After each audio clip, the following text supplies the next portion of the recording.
Rahayu, rahayu, rahayu.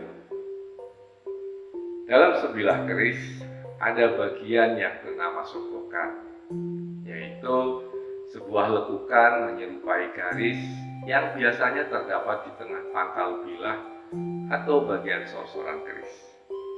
Mungkin bagi sebagian orang sogokan dianggapnya hanyalah bagian kecil dari bentuk keris yang tak terlalu mencolok. Namun dalam pandangan budaya Jawa, setiap bagian keris bukanlah kebetulan, termasuk sogokan. Dalam bahasa Jawa, kata sogokan berarti kunci. Dan seperti sebuah kunci, sogokan melambangkan sesuatu yang sangat penting sebagai pembuka jalan. Sogokan menyimbolkan bahwa dalam setiap usaha yang kita lakukan, harus ada satu hal yang menjadi pembuka jalan menuju keberhasilan, yaitu doa. Sogokan mengajarkan bahwa sebesar apapun upaya kita, sehebat apapun strategi dan kerja keras yang kita tempuh, semua itu akan menjadi lengkap dan bermakna bila disertai doa.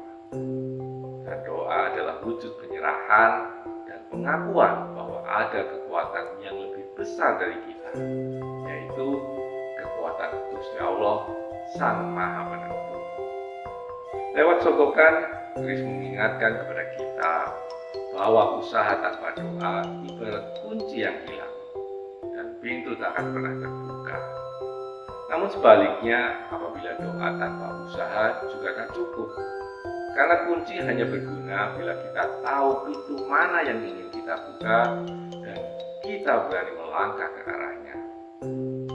Begitulah ajaran Jawa yang halus dan dalam. Setiap bagian keris adalah nasihat, setiap ricikan adalah pengingat.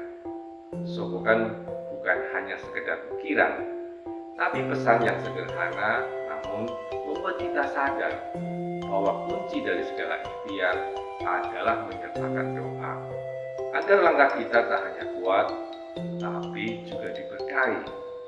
Jadi, mari kita jaga nilai-nilai luhur ini dalam hidup yang serba cepat. Jangan lupa berdoa, karena di balik segala usaha ada tangan Tuhan yang menjadi kuncinya.